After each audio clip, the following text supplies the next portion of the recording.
আমি আপনাকে নির্বাচন নিয়ে প্রশ্ন করতে চাই, যেহেতু মাত্রই নির্বাচনটা হলো। দেখা গেল যে বিএনপি নেতৃত্বাধীন জোট ২০০-র বেশি আসন পেয়েছে। এরকমটা মনে করা হলো, যেটাকে আসলে ১১ দলীয় জোট বা আ ১১ দলীয় জোট বা উম আ জামাতে ইসলামের নেতৃত্বাধীন যে জোট, আপনি যে জোটে ছিলেন, সেই জোট আসলে মনে হয়েছিল যে খুব তীব্র প্রতিদ্বন্দ্বিতা হবে কোনো জায়গায়। সেটা আসলে হয় নাই। আমার এই প্রশ্নের আবার আবার একটা ব্যক্তিগত আপনার কাছেও একটা প্রশ্ন রয়েছে। সেটা হচ্ছে যে ঢাকা ১৩ আসন, অর্থাৎ যে আসনটিতে আপনি লড়াই করেছেন, সেই আসনটা নিয়েও অনেক আগ্রহের জায়গা ছিল অনেকক্ষণ ধরে। কিন্তু শেষ পর্যন্ত দেখা গেল যে আপনি দ্বিতীয় হয়েছেন। এইটার কারণ কি বলে আপনি মনে করেন? আপনি যদি ১ম এ জোটের ক্ষেত্রে হুম। আপনাদের পরাজয় আর আপনারটাও যদি আপনি একটু বলেন।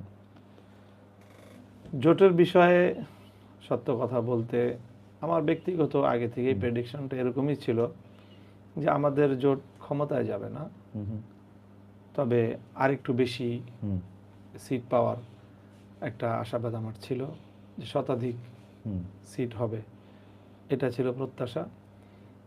তো সেই হিসাবে আমি মনে করি যেই পরিমাণ সিট এসেছে সেটা একেবারে মানে অনেক বেশি প্রত্যাশার চেয়ে অনেক বেশি ফারাক হয়েছে, তা না। ব্যাপারটা এমন না, হুম, তবে হুম, কিছুটা ফারাক তো আছে, আর একটু বেশি প্রত্যাশা হুম, ছিল। আর আমার কনস্টিটিউয়েন্সির বিষয়টাই হলো যে আমার এটা তো আমার কাছে যথেষ্ট প্রুফ আছে এই বিষয়টার, যে আমার এখানটায় পরিকল্পিতভাবে টার্গেটকৃতভাবেই একটা ইঞ্জিনিয়ারিংয়ের শিকার হয়েছি আমি। হুম, আর না হলে আমি এখানে মোটামুটি একটা ব্যবধানে হুম, বিজয়ী হওয়ার কথা, জনগণের হুম। যে ভোট সেই ভোটের মাধ্যমে। আপনার কাছে কি মনে হয়, যদি আপনি ইঞ্জিনিয়ারিংটার কথা আপনি বলছেন, আসলে ভোট পরবর্তী সংবাদ সম্মেলন বা ভোট পরবর্তী হ্যাঁ, সাংবাদিকের কাছেও আপনি এরকম কথা বলছেন, আপনার কাছে কি মনে হয় যদি ইঞ্জিনিয়ারিংটা হয়ে থাকে, বা আমি ধরে নেই যে মানে ইঞ্জিনিয়ারিং হয়েছে, তাহলে সেটা কে করলো? মানে এটা কি ডক্টর মোহাম্মদ ইউনূসের সরকার, মানে সরকারের ভিতর থেকে কেউ, সেনাবাহিনী, নাকি এইটা একটা ইঞ্জিনিয়ারিংটা বিএনপি, জামায়াত বা মানে কে করলো এটা হ্যাঁ, ইঞ্জিনিয়ারিংটা? এটা এটা আমার কাছে সেনাবাহিনী? জি, সুনির্দিষ্ট একটা ই আছে, জি, সুনির্দিষ্ট যেই প্রমাণ এবং যেই হুম, আলামতগুলো আমার কাছে আছে, ব্যক্তি আমার হুম, কাছে, হুম, অন্য কারো ভায়া বা মাধ্যমে হুম, না, আমার সরাসরি হুম, নিজের কাছে। এখানে কিছু তো যারা প্রশাসনিক কর্মকর্তা, হুম, যারা এটার সাথে জড়িত ছিলেন, তাদের কিছু লোক, এবং সরাসরি এখানে সেনাবাহিনীর একটা প্রত্যক্ষ হুম, সরাসরি ইনভলভমেন্ট ছিল হুম, ইঞ্জিনিয়ারিংয়ের হুম, সাথে, হুম, এবং সেইভাবেই সেনাবাহিনীর নেতৃত্বেই হুম। মূলত আমার এই আসনে এই ইঞ্জিনিয়ারিংটা হয়েছে। এটাকে আপনি আগে প্রেডিক্ট করতে পারছিলেন যে এরকম কিছু হবে? হ্যাঁ, সে হুম, আশঙ্কাটা আমার আগে থেকেই ছিল, আশঙ্কা আগে থেকে ছিল? আগে থেকেই ছিল। মানে এই কারণ আমি আগে থেকেই আমার কাছে যেগুলো সব কথা হয়তো বলা যাবে না, হুম, এমন অনেক কথা আছে। সেনাবাহিনীর আকাঙ্ক্ষা ছিল যেন আমরা বিএনপির সাথে এলাই হুম, করি। হুম, আমি সঙ্গত কারণে নানা হিসাব নিকাশে হুম, সেটা আমি করতে পারি নাই। হুম, করতে না পারার কারণে তাদের একটা ক্ষোভ আমার হুম, প্রতি ছিল, আমার প্রতি, হুম, এবং সেই ক্ষোভের জায়গা থেকে, এবং হয়তো আরও হুম, দেশের বাইরের যে সকল শক্তিগুলো আমাদের বাংলাদেশের ইন্টারনাল রাজনীতিকে হুম, নিয়ন্ত্রণ করে বা প্রভাব অনেক বেশি যারা হুম, সৃষ্টি করে, তারাও অনেকে ব্যক্তিগতভাবে আমাকে চায় নাই হুম, যে আমি ঠিক ওই জায়গাটায় প্রতিনিধিত্ব হুম। করি। তো তাদের প্রত্যক্ষ একটা মানে ইনভলভমেন্টের মাধ্যমেই আমাকে এখানে নির্বাচনে পরাজিত করার জন্য সরাসরি তারা কাজ করেছে এখানে। আপনার কি মনে হয় যে আপনি যদি জোটটা বিএনপির সাথে করতেন, তাহলে এটা এটা হতো না, এটা হতো না? নিশ্চিতভাবেই আমি এমপিও হতাম এবং হুম, মন্ত্রীও থাকতাম। আচ্ছা। এই প্রস্তাবই আপনাকে দেওয়া হয়েছিল? এটা মানে এমন ছিল আমার কাছে অফার। তো খুবই মানে আমি কি বলবো যে ঢাকার অন্যান্য আসনেও কি এরকম হয়েছে বলে আপনার কাছে খবর আছে? ঢাকার অন্যান্য আসনের ব্যাপারে এই ধরনের তীব্র খবর নাই, শুধু ঢাকা ৮ আসনের ব্যাপারে হুম, হুম, আমরা যেটা আশঙ্কা করি যে ঢাকা ৮ আসনের বিষয়টাতেও অনেকটা এরকমভাবে মেকানিজমের মাধ্যমেই ফলাফলটা নির্ধারণ করা হয়েছে। আপনি কি এই ব্যাপারটা নিয়ে আপনার যে জোট সঙ্গী বা জোটের অন্যান্য নেতৃবৃন্দের সঙ্গে আপনি কথা বলেছেন? জামায়াতের আমির, এনসিপির যিনি আহ্বায়ক আছেন, তাদের সাথে কি আপনাদের এটা নিয়ে কথা হয়েছে? এত ডিটেইলস কথা বলার সুযোগ হয় নাই। বা বলতে পারেন যে আমার ব্যক্তিগত বিষয় তো, হুম, আমি ব্যক্তিগত চাওয়াটাকেও যেরকম খুব বড় করে দেখি নাই নির্বাচনের আগে এবং এই জোট হওয়ার ক্ষেত্রে, এবং ঠিক এটার পরেও আমি আমার ব্যক্তিগত জায়গা হওয়ার কারণে বলেছি, হুম। তো ঠিক অন্যদের কাছ থেকে প্রত্যাশিত সেই রেসপন্সটা আমি পাই নাই। এইটা একটু কৌতূহলোদ্দীপক না যে মানে আপনি তো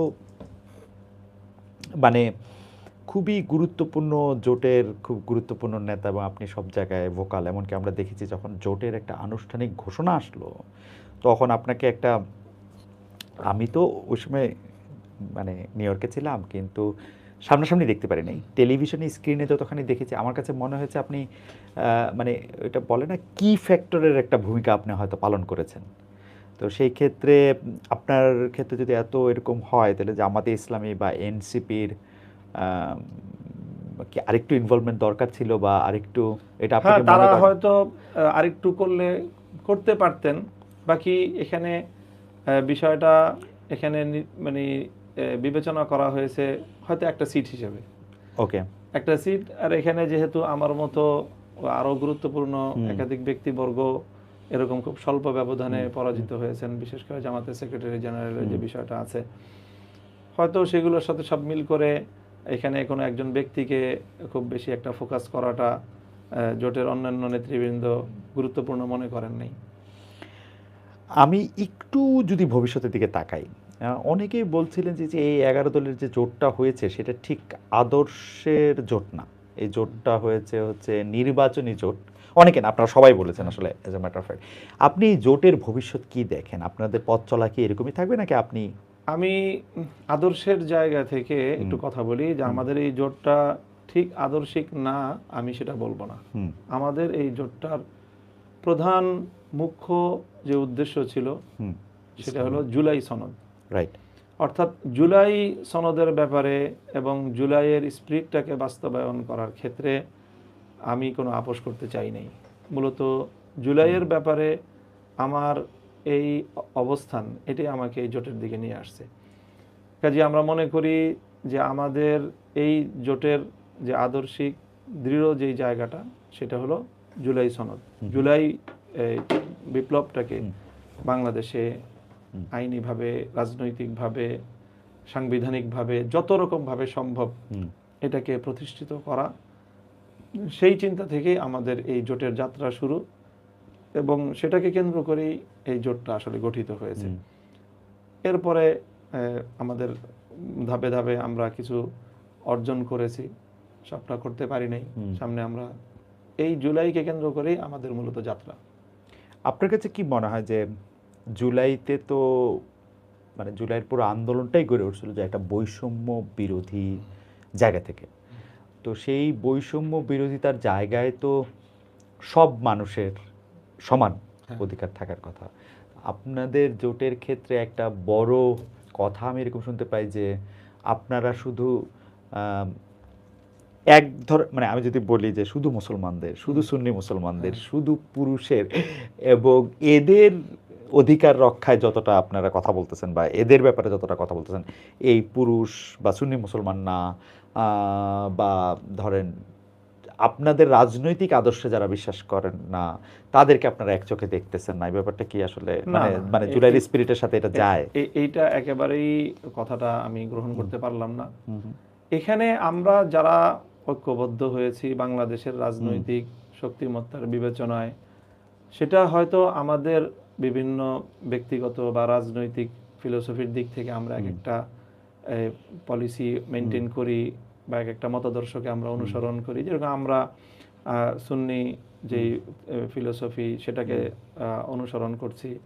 জামাতে ইসলাম তারা এক ধরনের একটা মতাদর্শকে অনুসরণ করছে। আমাদের এই দুইটা মতাদর্শের বাইরে, অর্থাৎ আমি যেটা বলি পরিষ্কার যে আমাদেরটা দেওবন্দি, অথবা জামাতেরটা হলো অনেকটা মাওলানা মওদুদী সাহেবের হুম, যে কিছুটা মানে মাযহাব এবং যেটা কিছু সালাফি বা আহলে হাদিস এই সব কিছুর একটা মিশেলে হুম, একটা থট ওনারা ফলো করেন। হুম, হুম, আর এনসিপির তো এই জাতীয় বিষয়ে সুনির্দিষ্ট কোনো তাদের আইডিওলজি নাই, হুম, ধর্মীয় বিষয়ে তাদের হুম, সুনির্দিষ্ট কোনো আইডিওলজি নেই। আমাদের এই মতামতের বাইরে বাংলাদেশে ধর্মীয় দিক থেকে আরও 2-3টা হুম, আছে, জনগোষ্ঠী আছে।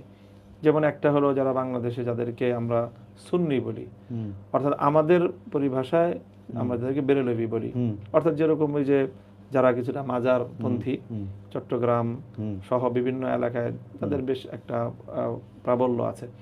এটা হলো একটা একটা কমিউনিটি। হুম, আরেকটা কমিউনিটি হলো যারা ব্যাপকভাবে আহলে হাদিস এবং হুম, সালাফি নামে খ্যাত, হুম, যাদের মূলত রাজনৈতিক কোনো প্ল্যাটফর্মই নাই। হুম, সুন্নদের একটা রাজনৈতিক প্ল্যাটফর্ম আছে, সেখান থেকে ওই যে তাহিরি হুম, ভাই ওনারা নির্বাচনও করেছেন এবারও। হুম, আর এর বাইরে আছে খুবই খুবই স্বল্প সংখ্যক শিয়া মুসলমানও হুম, বাংলাদেশে আছে, কিছু শিয়া। হুম, তো মূলত এই যে সুন্নি বা এই যে সালাফি বা আহলে হুম, হাদিস হুম, অথবা শিয়া, তাদেরকেও কিন্তু নানাভাবে আমরা আমাদের বক্তব্যের মধ্যে হুম, তাদেরকে আমরা এটার মধ্যে অন্তর্ভুক্ত করার চেষ্টা করেছি, তাদের অধিকারগুলোর কথা বলেছি।